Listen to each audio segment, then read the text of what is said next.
As a parent, we all want happy, healthy kids. Did you know that bedwetting, ADHD, and sleep issues are all connected? If your child is wetting the bed, struggling with sleep, or having focus and behavioral challenges, it's not just a phase. The body is sending signals that something isn't working the way that it should. In this video, we're going to talk about breathing, sleep issues, and the hidden cause, and most importantly, what you can do about it. Sleep apnea is something that occurs when the airway is partially or completely blocked during sleep. It can be by the tongue. It can be a nasal obstruction. It can be their adenoids or their tonsils. There are two airways, nasal and pharyngeal airway. Pauses in breathing, even for 1 second, disrupts the oxygen to the brain, and it can happen over and over all night long. You can have 80 to 120 or more. Whenever that happens, the body panics because their breathing is disrupted over and over again if they're pausing and breathing, stopping and breathing, or tossing and turning.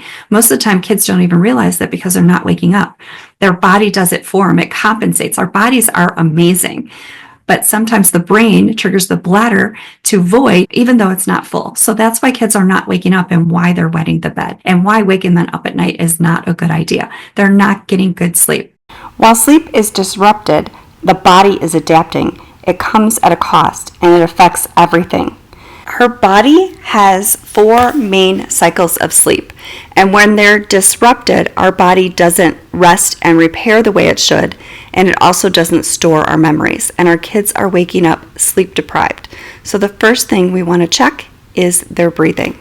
So what does poor breathing have to do with any of this and bedwetting and ADHD? Their body stops producing the hormones that it needs. The ADH antidiuretic hormone tells your body to hold the urine at night. When they're not producing the antidiuretic hormone, they're producing cortisol instead, and it's the hormone that keeps the body in survival mode, which is what makes the kids restless, anxious, unable to focus, and why so many kids with sleep issues also struggle with ADHD-like symptoms or have ADHD.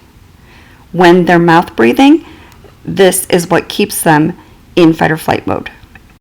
The brain is so busy and in survival mode when you're having sleep disorder breathing that all of these signals the brain is sending out are either waking the child up or causing them to bedwet because they're in fight or flight mode. So all these signals and messages are going crazy in your child's brain. That's why they're still tired in the morning. They're not waking up because they're not getting good, uninterrupted sleep.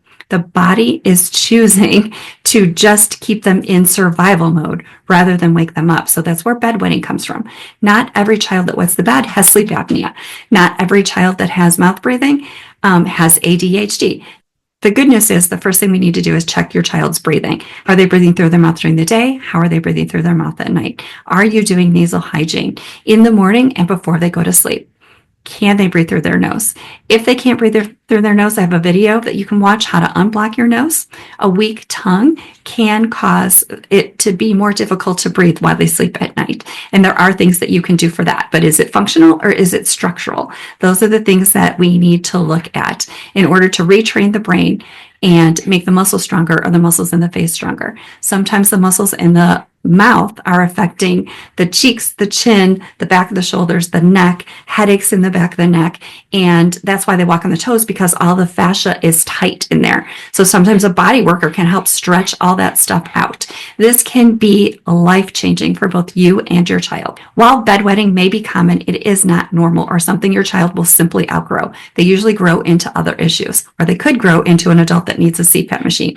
Your child's body is signaling them that something is not working the way that it should. We need to listen to these signals. If your child is struggling with bedwetting, sleep, focus, behavioral issues, any of these things, there are real answers and real solutions. Let's start this journey together. If I can help you, click the link below and schedule a call with me. I know this can be stressful, exhausting, and you can feel helpless, but you don't have to do this alone. We are in this together. Let's get your child and you sleeping, thriving, and confident. I am here to help you. There's a video series if you haven't watched them all to see how this is all connected. And as always, thanks for watching. Have a great day.